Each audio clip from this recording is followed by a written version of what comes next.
Padmaja, is it a coincidence that Salim Javed have written 24 films? Out of that, in 22, we have Hindu villains, and the one film where they showed Pran in a negative light, there also he transforms. And he sings, Yari hai iman tera, yaar meri zindagi. Is it just a coincidence that every time you take a dig at Hindu customs? I did not see in PK where they took a dig and they quoted excerpts from their holy books.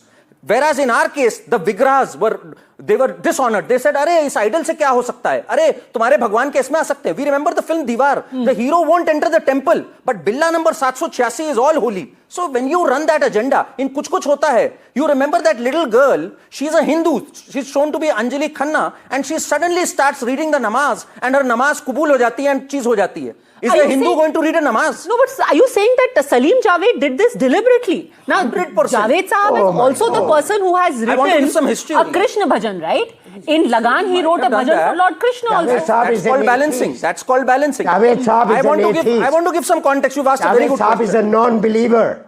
Non-believer, yeah, right. Non-believer for convenience. He says, "I am an atheist Muslim." Javed is a dichotomy, by the way. There is nothing like atheist personally. Muslim. He says, "I am an atheist Muslim." Can there be an atheist? Atheist is guna in Islam. He doesn't know the basics. That's the problem.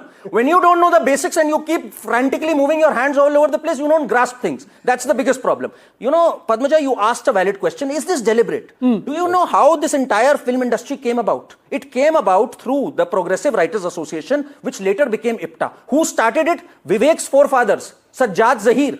He was the Communist Party secretary of Lucknow, who later went to Pakistan, by the way. He was thrown out from Pakistan, he and Sahir Ludhianvi, because their revolutions and all these things didn't work there. It was this Islamo-leftist agenda which gripped our film industry right from the first film, right from Alam Ara, which was the first talkie that was produced. There is a complete history to it, how these anti-Hindu agendas were pushed through this lefto-Islamist agenda. And this is the only country where you have an alliance between left and Islam, by the way. Okay, the Muslim League and the Communist Party.